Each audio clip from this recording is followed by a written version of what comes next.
Yes. All right. Okay. Yeah. So I grew up in Ann Arbor, Michigan. Kind of did the classic piano lessons as a kid. Then I found trumpet in like middle school and did that for a while in kind of a jazz context. Um, and was sort of dabbling in like arranging stuff for the band and that kind of thing, but wasn't really doing original music. And then went off to college in Massachusetts, a small town, Massachusetts, and then thought I was going to do physics, thought I was going to do math, all these kinds of things, but I always was doing music on the side and sort of was finding myself focusing more on that. So like probably halfway through college, I kind of decided to focus on that fully.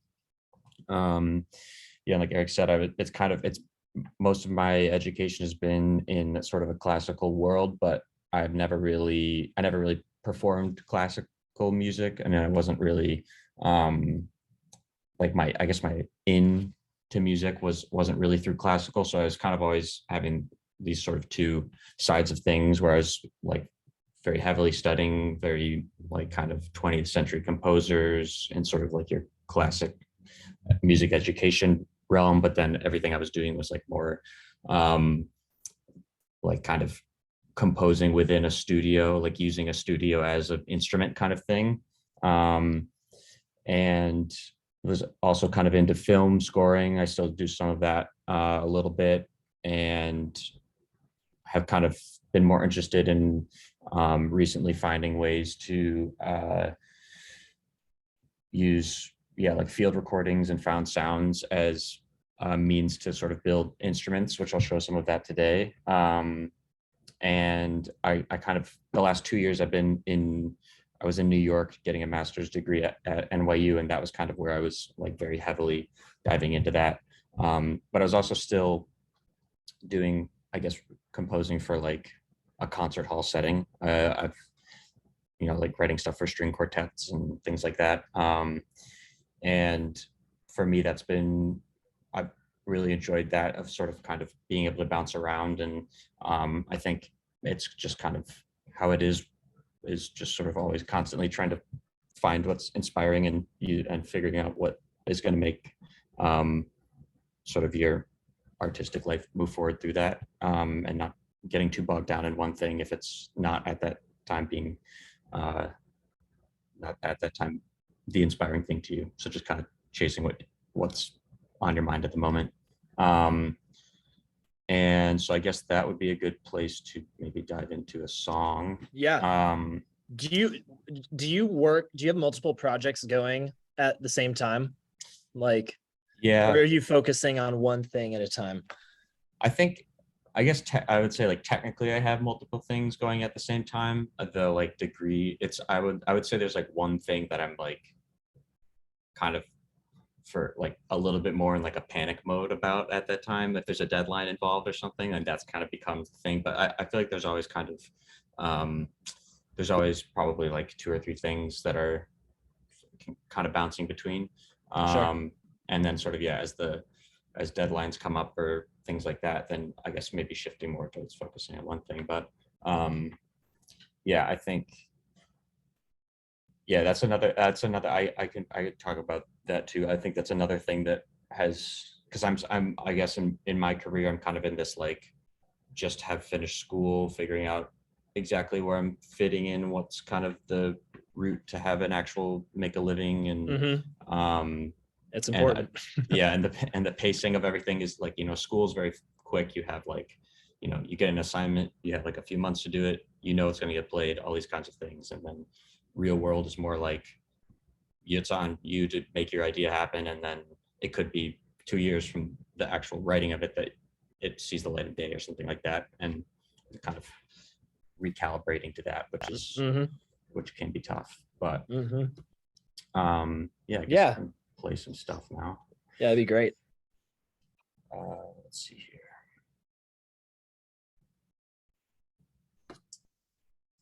Um, Logic Pro. yeah, so I use Logic. I use um, Logic, Pro Tools, and Ableton a bit.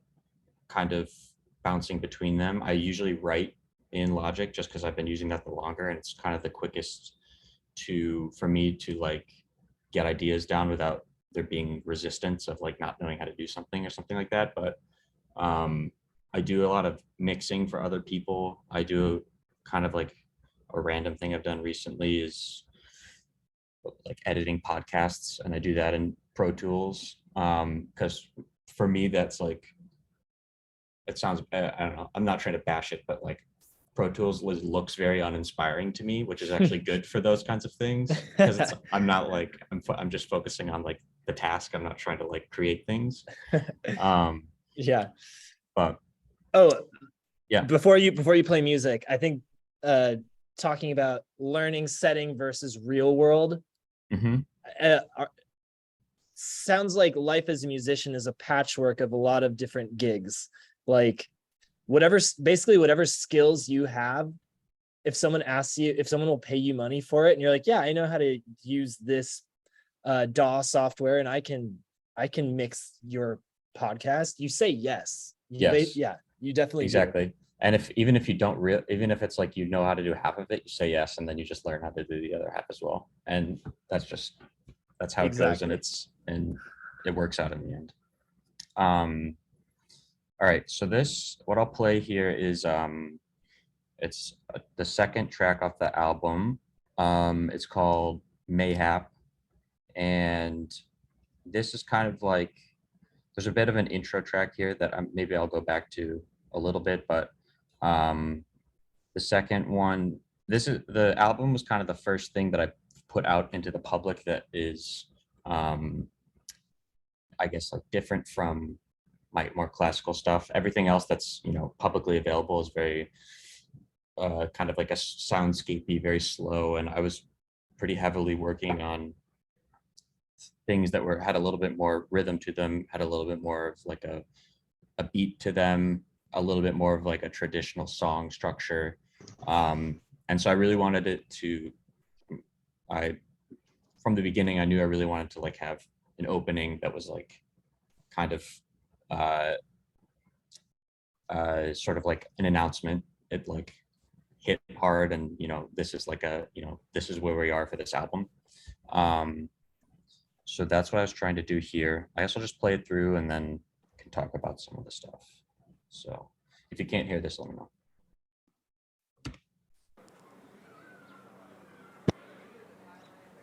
We can hear it.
Let me play it not in the Logic session, so then it won't Sure.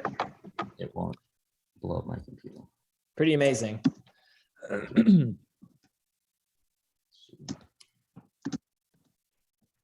Sorry about that. There's a lot of tracks. Yeah, that's one thing that I've gotten better at, is being okay. Like, people will, being okay with just like, you just add what you got to add and it's fine. And like, no judgment on that kind of stuff. I used to try and like, if it doesn't look clean, then then it would be bad. But all right.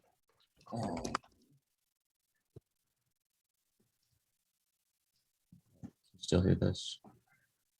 No, not right now.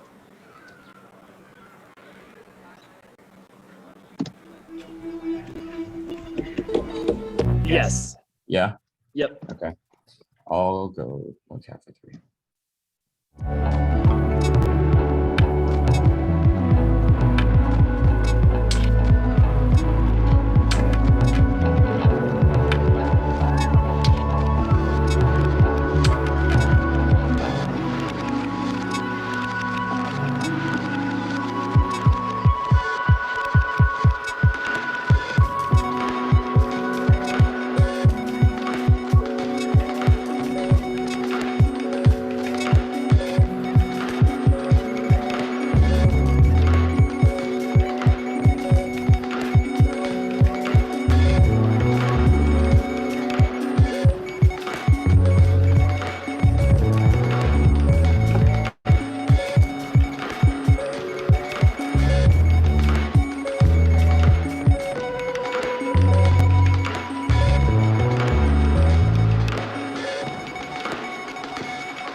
A substantial proportion of people do what they are told to do, irrespective of the content of the act and without limitations of conscience.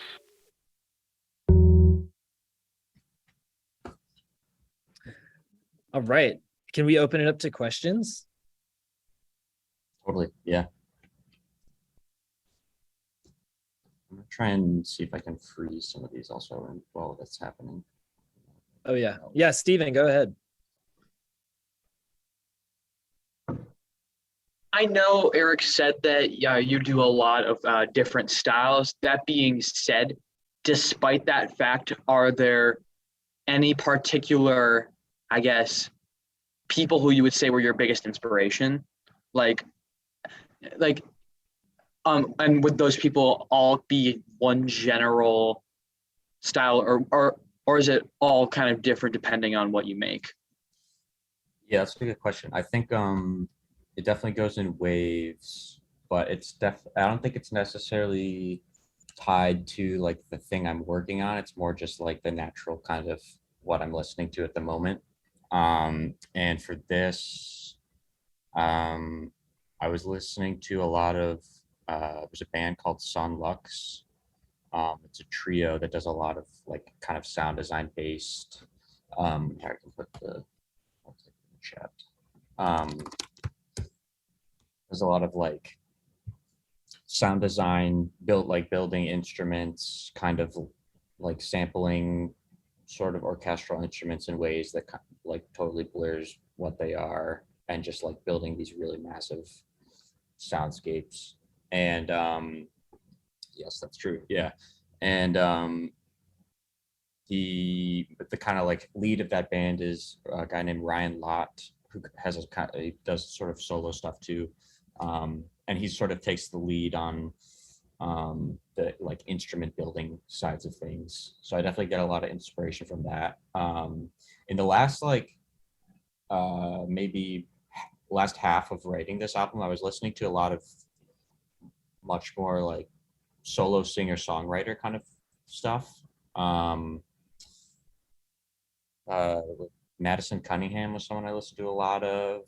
Let's see what else. So it wasn't really solo, but there's a group called Florist I was listening to a lot of, which are like very much not what this sounds like, but it was more like this stuff is very dense, at least to my ears. It's like there's just a lot happening. It, you know, it kind of works together, but there's just a lot happening. And in those, and I think that that's sort of been my default is if I trying to move along, if I'm like have writer's block, it's add something, see what happens, rather than like if you're, you know, if it's just you and a guitar on stage, it's kind of the opposite. It's like to build a whole song, you have a lot of limitations, and in Logic you don't. And so I think it was listening to that as like inspiration to sort of remind myself to look more in on what I have rather than like try and throw a bunch of new stuff on it. So I think that that's a long answer to your question, but I think that the main thing when specifically for the album was sort of I was listening to things that were, I think, fairly different than what I was writing, just as sort of like refreshing my ears and sort of like getting out of the constant state of what this was. So yeah, I feel like that's pretty common. Like there are a lot of artists who listen to music that you'd be like, oh, well, they make this style, so they must listen to things that is that style. And oftentimes that is very far from the truth. Yeah. They're pulling from all sorts of things and filtering it through themselves. Definitely. Very cool. Nathan, I saw you have a question. Yeah, there is a lot going on in this. Where did it start? Like, what was your initial idea and how did it grow out of that? Yeah, it's a good question. I'm pretty sure. So I have this like old Casio keyboard here. Actually, let me see if I can just play those. I think it was this. Maybe it was this one. I think it was like this sound. Hopefully it works. Nope. Okay. When it's done doing this, it will work. But it was basically this this Casio keyboard that I was running through like guitar pedals, and I was just like I was just trying to like find sounds to do things. I didn't really have like a song in mind or anything, but I just got this cool kind of drone sound that I really liked, and started building on top of that. And you know, like I mentioned, it was like I knew this was going to be rhythmic. I knew I wanted it to kind of like be a bold opening statement. So I kind of had like a energy in mind, but I really don't write like I really don't start from melodies. I start more from chords and I start more from textures. So I build like, you know, the kind of main melody that you hear going on throughout was probably one of the last things that actually was in there. I was more focused on sort of like the what, you know, what's happening around those. So let me see if this will play now.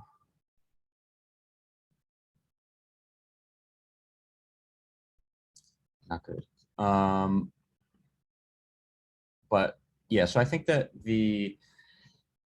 I'm gonna restart Logic. Sorry guys. I think that, yeah, for me, I'm definitely more focused on texture and chords. So that was definitely where this one started. The drum, the kind of like, I don't know if it comes through Zoom, but there's drums that are like, I think there's like 3 drum sets that are sort of like panned different places. So you can kind of hear like 2 in like left and right, and then there's one down the middle, and they're doing like kind of variations on the same thing. And that, you know, that kind of creates this sort of like dizzying kind of thing. So it's like creating more like rooms that you're in rather than, you know, like a through line narrative. I think that's kind of where I start for most things. I think I've tried to, like, just as a challenge to myself, try to start from like a melody or you know, like just on a piano, you know, form song structures just like that, like more like a lead sheet. But I definitely start more from trying to create texture. A lead sheet, for people who don't know, is a melody written out, and then you have the chords written above it. So it's sort of just like the melodic and harmonic, down to its bare bones, pretty much. Yeah. While Logic is loading, can you talk about, like, you were talking about starting with textures and chords? What kind of textures are you talking about? Are you talking about field recordings sometimes? Like, has that inspired a piece? Yeah. Yeah, there's definitely been it's so one thing, and we can the next piece I'll show has a little bit more of this, but it's I've gotten more into like um yeah, taking a field recording. So I have like, I have like a recorder that I take most places with me, which your iPhones also work well for this, but I have this kind of like Zoom recorder thing. And you know, if you hear something cool, or if I'm just sitting down reading a book or like at a cafe or, you know, something, just like, you know, place it on a table and let it run for 5 minutes. And you know, you can find things like you know what, actually, I think this would be a good, the intro has a bit of this when it's loading. So, you know, the intro has this sound that kind of sounds like a trumpet a little bit, but it's actually, you know, like when you rub a glass, kind of the brim with a wet finger, kind of makes this sort of like crystal sound. So it's that sound. And we were sitting around my table at Christmas with my family. We were all just kind of doing that for fun. And I just put my phone out and took a recording of that. And then in Logic, you can basically like place it across the keyboard, like a MIDI keyboard, and then it pitches it to those sounds. We're going to be doing this in class tomorrow, putting it into a sampler. Yes, nice. So here, let's hope, fingers crossed, this will not work. So I'll play, so this is the like intro to the album, and I'll just play the kind of this is all from the same recording of the glass.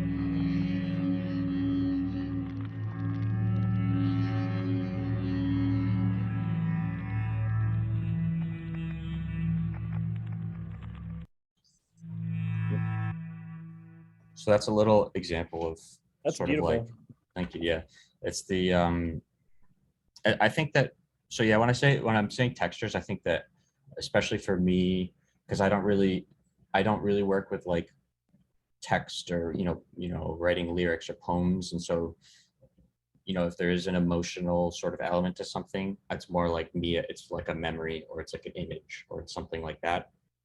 And you know, sitting around a table at Christmas with your family is kind of like, that's, you know, that places you somewhere both like physically and like as a emotional place.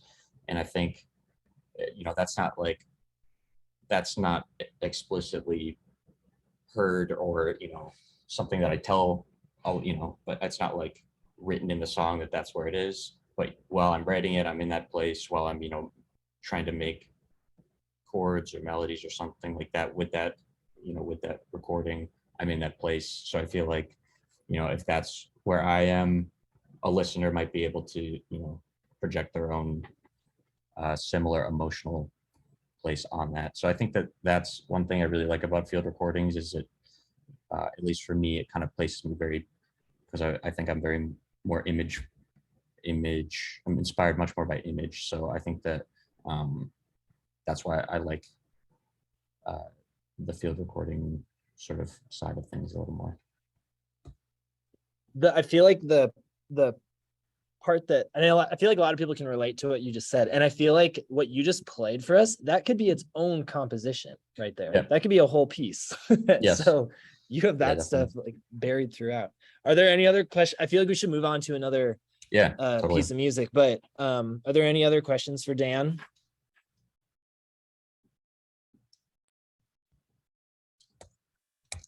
They can be not about this piece too, just about life stuff or compositions or whatever. Oh, this other thing opened up. I'm curious, like how you determine what is a good, like, do you seek out a field recording, or like what grabs your ear and makes you want to be like, I want to record that? That's a good question. I was thinking about that more recently because I'm in the kind of the after finishing a big project, figuring out what's up next. Like I had all my tricks for this thing, and I kind of want to do something a little different. So how do I like relearn the entire thing in a way that makes the next thing? So I mean, for this one, I definitely kind of had things I was listening for that I knew would kind of fit into the whatever vibe or anything like that. But I think I really love I mean, like there's things like cars driving, or like a idling bus, or something like that, where there's like a hum and you don't immediately hear a pitch or something like that, but you can like kind of EQ things or add some sort of like distortion or harmonics thing to sort of bump up different frequencies so that you get a pitch. So it kind of sounds like a, in that case, the glass sounded like a little bit like a trumpet with a mute in it or something like that. So I think I like the sort of like long sustained tones where I know I can sort of like mess with it a little bit. Another thing is just like, I don't know, crunching sounds or things like that are always really fun, because you sort of get, you can try and plot out a drum beat or something, or like a rhythm, but you kind of, especially working in these programs, sometimes you get, no matter how hard you try not to, you get a little bit stuck to the grid, kind of end up placing things in like the expected places, which is, that's good for, it's not a bad thing, but like if you're trying to, in that last song, like if it was just kind of like a basic like backbeat kind of thing, which happens a little bit, but it kind of, for me, it didn't seem like it fit. So just like the crinkling noises, you get like rhythms that you would never think of yourself, and just kind of, you can chop it up a little bit to create a little bit more sense out of it. But I think those two things, at least for this project, you're like discovering natural rhythms and sort of exactly. like adjusting them a little bit, but trying to keep the flavor.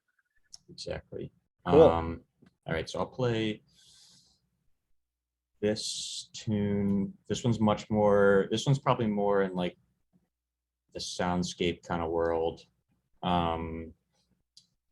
And this one used about 5 different recordings, longer recordings. There's one of like just messing around on a synth.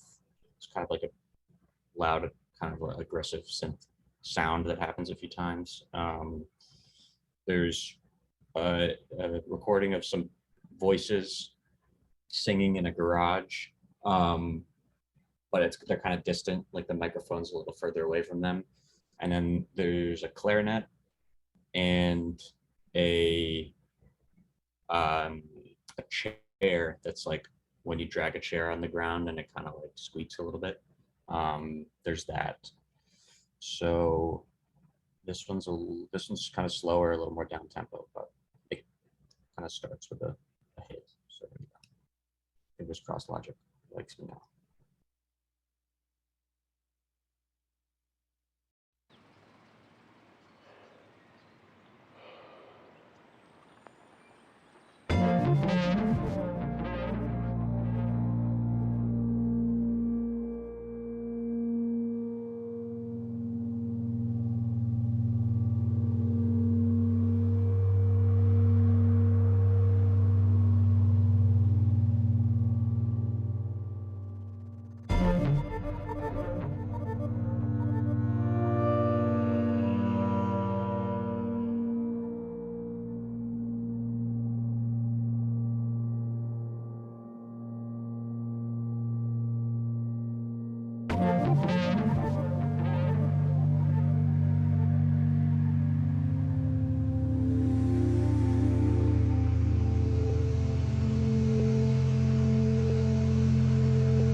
Beautiful.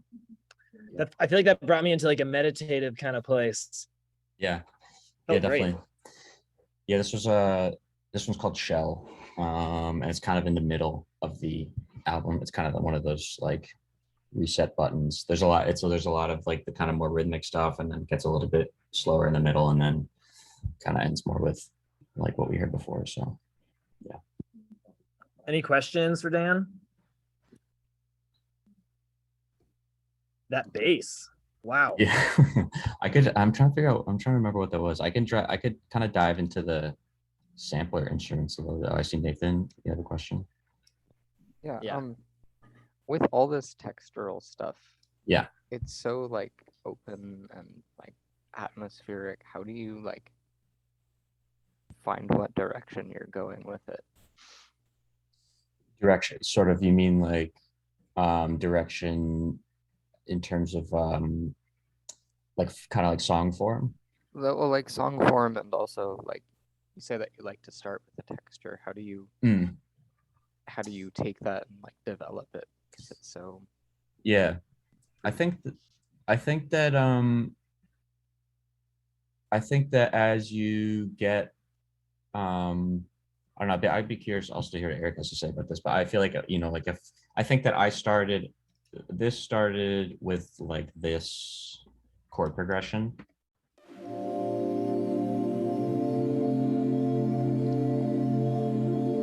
It was kind of like those two chords back and forth, like little variations of them. So, you know, I have a solid like 2 minutes of stuff that I really like.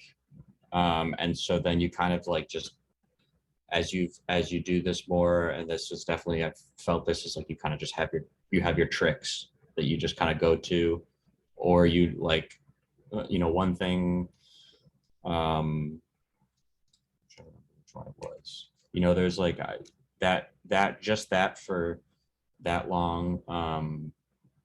You know, there's like felt like it needed to go someplace. So I'm like, okay, what?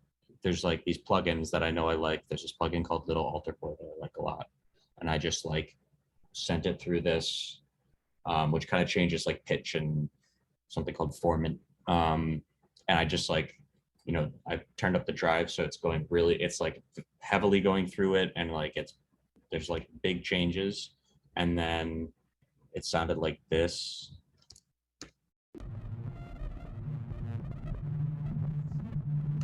And like that's a little weird for it doesn't like really fit the vibe of the track. So then I basically just like took a bunch of that extra stuff out, and you kind of just get like a floaty thing.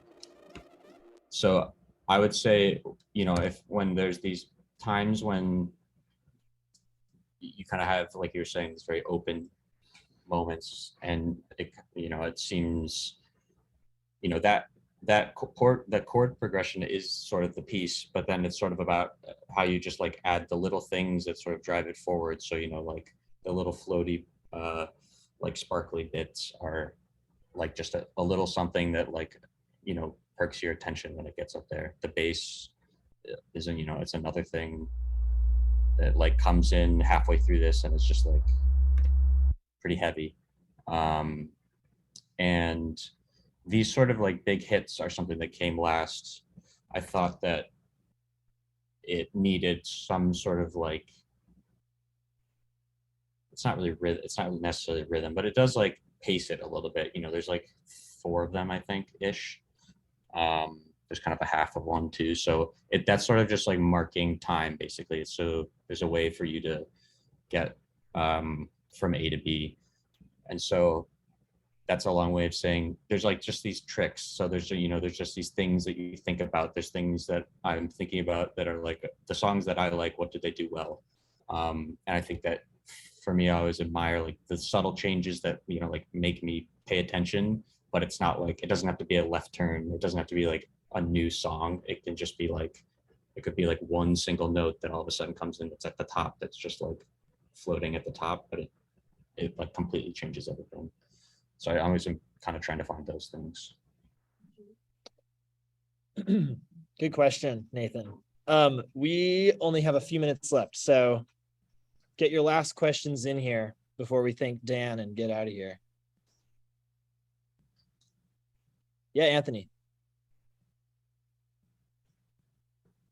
Okay, so when you do like, do you record everything and then you just put it all in like one track and then you mesh it all together and then that's what you get? And then Somewhat, yeah. I think let me know if I'm not understanding the question right, but I do. So I usually have sort of like one. So for example, these 2 tracks are kind of, they're the same thing, but I think that they're like slightly different. They're like different EQs, or I don't know, something like that. So I do try and like stick to one. I try and stick to as little as possible, and like just find ways to reuse that stuff. So there'll be a recording of, you know, like the chair squeaking or something like that, and then from that you could, you know, like make it twice as long, so it kind of sounds like slower and low, but it's from the same thing, so there's like a little bit of a connection. So yeah, all of the tracks, and same with the last tune, which had a lot more tracks, but you know, a lot of those are the same like audio, just kind of flipped in a different way, flipped something is like a little bit different from it. And I think that that's a good, if you're stuck, I think I kind of said this before, if you're stuck, trying to find ways that you can reuse what you have rather than starting from scratch and putting something new in is always helps kind of have more of a cohesive song, and just sort of it's a good limitation to put on yourself. I think we got to end there, but that's a great place to end on, because we're in the middle of the week. These composers are working on their pieces. If you're stuck, try reusing something that you already have, flip it in a new way. Okay. Yeah. Thank you so much, Dan. Yeah, of course. I'll drop my email in the chat. Feel free to, if you have any questions or whatever, feel free. Excellent. All right. Thanks so much. Sweet. Yeah. See y'all.